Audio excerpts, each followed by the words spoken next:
ಇವತ್ತು ಹಲಸಿನ ದೋಸೆ ಮಾಡುವ ಅಂತ. ಹಲಸಿನಕಾಯಿ ಮತ್ತೆ ಸ್ವಲ್ಪ ಬೆಳ್ತಿಗೆ ಹಾಕಿ ಮತ್ತೆ ಸ್ವಲ್ಪ ತೆಂಗಿನ ತುರಿ ಉಪ್ಪು ಹಾಕಿ ಗ್ರೈಂಡ್ ಮಾಡಿದ್ದು ನೋಡಿ, ಈ ರೀತಿ ಉಂಟು.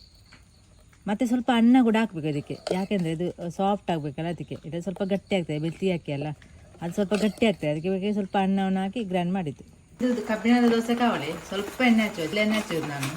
ಮತ್ತು ನಿಮ್ಮ ಕಾವಲಿಗೆ ಯಾವ ಎಣ್ಣೆ ಹಾಕಿದರೆ ಅದನ್ನು ಹಚ್ಚಿದ್ರೆ ಆಯಿತು.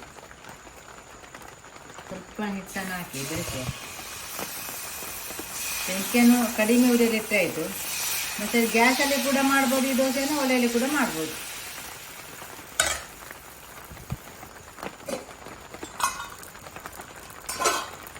ಒಂದು 30 ಸೆಕೆಂಡ್ ಆದಮೇಲೆ ತೆಗೆದ್ರೆ ಆಯಿತು. ಅದೇ ರೀತಿ ಬರ್ತದೆ. ಬೇಗ ಕೂಡ ತೆಗಿಬೋದು, ಅಂದರೆ ಸಾಫ್ಟ್ ಇರ್ತದೆ ನೋಡಿ.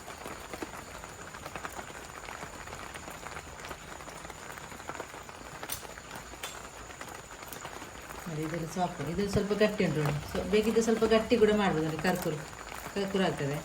ಮತ್ತು ಇದನ್ನು ಸಾಫ್ಟ್ ಆಗ್ತದೆ ಹಾಕಿದ ಮೇಲೆ. ಅದು ಹಲಸಿನ ಹಣ್ಣಿದ್ದಲ್ಲ, ಹಾಗೆ ಸ್ವಲ್ಪ ಹೀಗೆ ಆಗೋದು ನೋಡಿ.